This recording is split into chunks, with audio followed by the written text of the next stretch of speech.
Before the age of pixels and programs, the shadows belonged to poets of dread.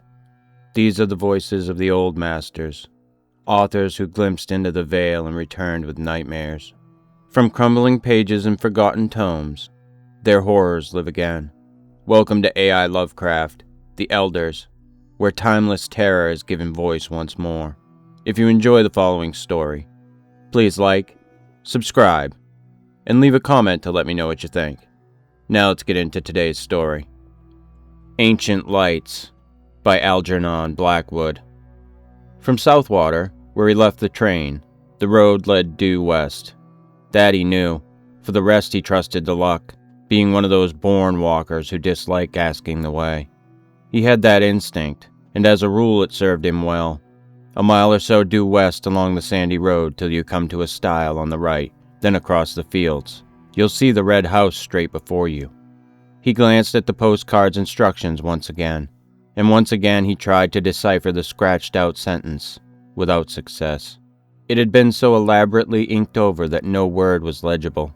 Inked-out sentences in a letter were always enticing. He wondered what it was that had been so very carefully obliterated.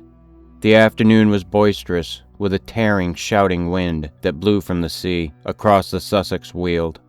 Massive clouds with rounded, piled-up edges cannoned across gaping spaces of blue sky. Far away the line of downs swept the horizon, like an arriving wave. Chanctonbury Ring rode their crest, a scuttling ship, hull down before the wind. He took his hat off and walked rapidly, breathing great draughts of air with delight and exhilaration. The road was deserted, no horsemen, bicycles, or motors, not even a tradesman's cart, no single walker. But anyhow, he would never have asked the way. Keeping a sharp eye for the stile, he pounded along, while the wind tossed the cloak against his face, and made waves across the blue puddles in the yellow road. The trees showed their underleaves of white, the bracken and the high new grass bent all one way. Great life was in the day, high spirits and dancing everywhere. And for a Croydon surveyor's clerk just out of an office, this was like a holiday at the sea. It was a day for high adventure, and his heart rose up to meet the mood of nature. His umbrella with the silver ring ought to have been a sword, and his brown shoes should have been top boots with spurs upon the heels. Where hid the enchanted castle and the princess with the hair of sunny gold? His horse. The stile came suddenly into view, and nipped adventure in the bud. Everyday clothes took him prisoner again. He was a surveyor's clerk, middle-aged, earning £3 a week, coming from Croydon to see about a client's proposed alterations in a wood. Something to ensure a better view from the dining room window. Across the fields, perhaps a mile away, he saw the red house gleaming in the sunshine. And resting on the stile a moment, to get his breath, he noticed a copse of oak and hornbeam on the right. Aha, he told himself. So that must be the wood he wants to cut down to improve the view. I'll have a look at it. There were boards up, of course, but there was an inviting little path as well. I am not a trespasser, he said. It's part of my business, this is. He scrambled awkwardly over the gate and entered the copse. A little round would bring him to the field again. But the moment he passed among the trees, the wind ceased shouting and a stillness dropped upon the world. So dense was the growth that the sunshine only came through in isolated patches. The air was close. He mopped his forehead and put his green felt hat on, but a low branch knocked it off again at once, and as he stooped, an elastic twig swung back and stung his face. There were flowers along both edges of the little path. Glades opened on either side. Ferns curved about in damper corners, and the smell of earth and foliage was rich and sweet. It was cooler here. What an enchanting little wood, he thought, turning down a small green glade where the sunshine flickered like silver wings. How it danced and fluttered and moved about. He put a dark blue flower in his buttonhole. Again his hat, caught by an oak branch as he rose, was knocked from his head, falling across his eyes, and this time he did not put it on again. Swinging his umbrella, he walked on with uncovered head, whistling rather loudly as he went, but the thickness of the trees hardly encouraged whistling, and something of his gaiety and the high spirits seemed to leave him. He suddenly found himself treading circumspectly and with caution. The stillness in the wood was so peculiar. There was a rustle among the ferns and leaves, and something shot across the path 10 yards ahead. Stopped abruptly an instant with head cocked sideways to stare, then dived again beneath the underbrush with the speed of a shadow. He started like a frightened child, laughing the next second that a mere pheasant could have made him jump. In the distance he heard wheels upon the road, and wondered why the sound was pleasant. Good old butcher's cart, he said to himself, then realized that he was going in the wrong direction, and had somehow got turned around.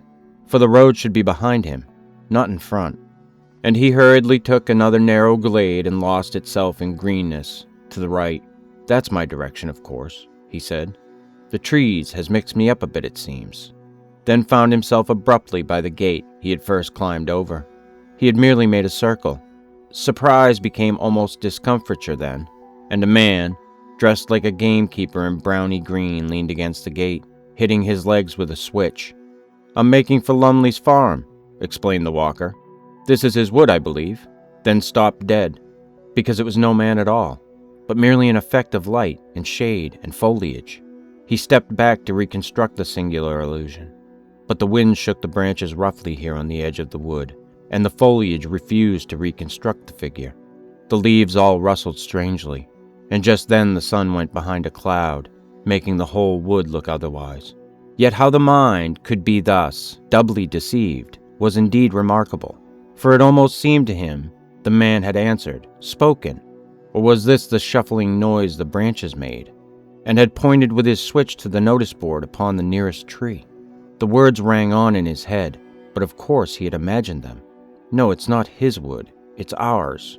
And some village wit, moreover, had changed the lettering on the weather-beaten board, for it read quite plainly, "Trespassers will be persecuted." And while the astonished clerk read the words and chuckled, he said to himself, thinking what a tale he'd have to tell his wife and children later. "The blooming wood has tried to chuck me out, but I'll go in again. Why, it's only a matter of a square acre at most. I'm bound to reach the fields on the other side if I keep straight on." He remembered his position in the office. He had a certain dignity to maintain. The cloud passed from below the sun, and light splashed suddenly in a manner of unlikely places. The man went straight on. He felt a touch of puzzling confusion somewhere. This way the copse had of shifting from sunshine into shadow doubtless troubled sight a little. To his relief at last, a new glade opened through the trees and disclosed the fields, with a glimpse of the red house in the distance at the far end. But a little wicket gate that stood across the path had first to be climbed, and he scrambled heavily over, for it would not open. He got the astonishing feeling that it slid off sideways beneath his weight, and towards the wood. Like the moving staircases at Harrod's and Earl's Court, it began to glide off with him. It was quite horrible. He made a violent effort to get down before it carried him into the trees, but his feet became entangled with the bars and umbrella, so that he fell heavily upon the farther side. Arms spread across the grass and nettles, boots clutched between the first and second bars. He lay there a moment like a man crucified upside down, and while he struggled to get disentangled, feet, bars, and umbrella formed a regular net. He saw the little man in browny green go past him with extreme rapidity through the wood. The man was laughing. He passed across the glade some 50 yards away, and he was not alone this time. A companion like himself went with him. The clerk, now upon his feet again, watched them disappear into the gloom of green beyond. "They're tramps, not gamekeepers," he said to himself, half mortified, half angry, but his heart was thumping dreadfully, and he dared not utter all his thought. He examined the wicket gate, convinced it was a trick gate somehow, then went hurriedly on again, disturbed beyond belief to see that the glade no longer opened into fields, but curved away to the right. What in the world had happened to him? His sight was so utterly at fault. Again the sun flamed out abruptly, and lit the floor of the wood with pools of silver, and at the same moment a violent gust of wind passed shouting overhead. Drops fell clattering everywhere upon the leaves, making a sharp pattering as of many footsteps. The whole copse shuddered and went moving. "Rain, by George," thought the clerk, and feeling for his umbrella discovered he had lost it. He turned back to the gate and found it lying on the farther side. To his amazement, he saw the fields at the far end of the glade, the red house, too, ashine in the sunset. He laughed then, for of course, in his struggle with the gate, he had somehow got turned round, had fallen back instead of forwards. Climbing over, This time quite easily, he retraced his steps. The silver band he saw had been torn from the umbrella. No doubt his foot, a nail, or something had caught in it and ripped it off. The clerk began to run. He felt extraordinarily dismayed. But while he ran, the entire wood ran with him. Round him, to and fro, trees shifting like living things, leaves folding and unfolding, trunks darting backwards and forwards, and branches disclosing enormous empty spaces, then closing up again before he could look into them. There were footsteps everywhere, and laughing, crying voices, and crowds of figures gathering just behind his back, till the glade, he knew, was thick with moving life. The wind in his ears, of course, produced the voices and the laughter, while sun and clouds, plunging the copse alternately in shadow and bright dazzling light, created the figures. But he did not like it, and he went as fast as ever his sturdy legs could take him. He was frightened now. This was no story for his wife and children. He ran like the wind, but his feet made no sound upon the soft, mossy turf. Then, to his horror, he saw that the glade grew narrow. Nettles and weeds stood thick across it. It dwindled down into a tiny path, and 20 yards ahead it stopped finally and melted off among the trees. What the trick gate had failed to achieve, this twisting glade accomplished easily, carried him in bodily among the dense and crowding trees. There was only one thing to do: turn sharply and dash back again, run headlong into the life that followed at his back, followed so closely too that now it almost touched him, pushing him in. And with reckless courage this was what he did. It seemed a fearful thing to do. He turned with a sort of violent spring, head down and shoulders forward, hands stretched before his face. He made the plunge. Like a hunted creature he charged full tilt the other way, meeting the wind now in his face. Good Lord! The glade behind him had closed up as well. There was no longer any path at all. Turning round and round like an animal at bay, he searched for an opening, a way of escape, searched frantically, breathlessly, terrified now in his bones. But foliage surrounded him. Branches blocked the way. The trees stood close and still, unshaken by a breath of wind.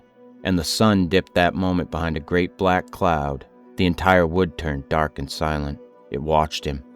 Perhaps it was this final touch of sudden blackness that made him act so foolishly, as though he had really lost his head. At any rate, without pausing to think, he dashed headlong in among the trees again. There was a sensation of being stiflingly surrounded and entangled, and that he must break out at all costs, out and away into the open of the blessed fields and air. He did this ill-considered thing, and apparently charged straight into an oak that deliberately moved into his path to stop him. He saw it shift across a good full yard, and being a measuring man, accustomed to theodolite and chain, he ought to know. He fell, saw stars, and felt 1,000 tiny fingers tugging and pulling at his hands and neck and ankles. The stinging nettles, no doubt, were responsible for this. He thought of it later. At the moment it felt diabolically calculated. But another remarkable illusion was not so easily explained.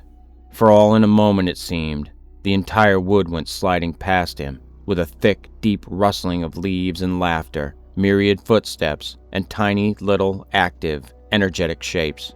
2 men in browny green gave him a mighty hoist, and he opened his eyes to find himself lying in the meadow beside the stile, where first his incredible adventure had begun. The wood stood in its usual place and stared down upon him in the sunlight. There was the red house in the distance as before. Above him grinned the weather-beaten notice board: "Trespassers will be prosecuted." Disheveled in mind and body, and a good deal shaken in his official soul, the clerk walked slowly across the fields, but on the way he glanced once more at the postcard of instructions, and saw with dull amazement that the inked-out sentence was quite legible after all beneath the scratches made across it. "There is a short cut through the wood I want cut down, if you care to take it." Only "care" was so badly written, it looked more like another word. The C was uncommonly like a D. "That's the copse that spoils my view of the downs, you see," his client explained to him later, pointing across the fields and referring to the ordnance map beside him. "I want it cut down and a path made so-and-so." His finger indicated direction on the map. "The fairy wood, it's still called, and it's far older than this house.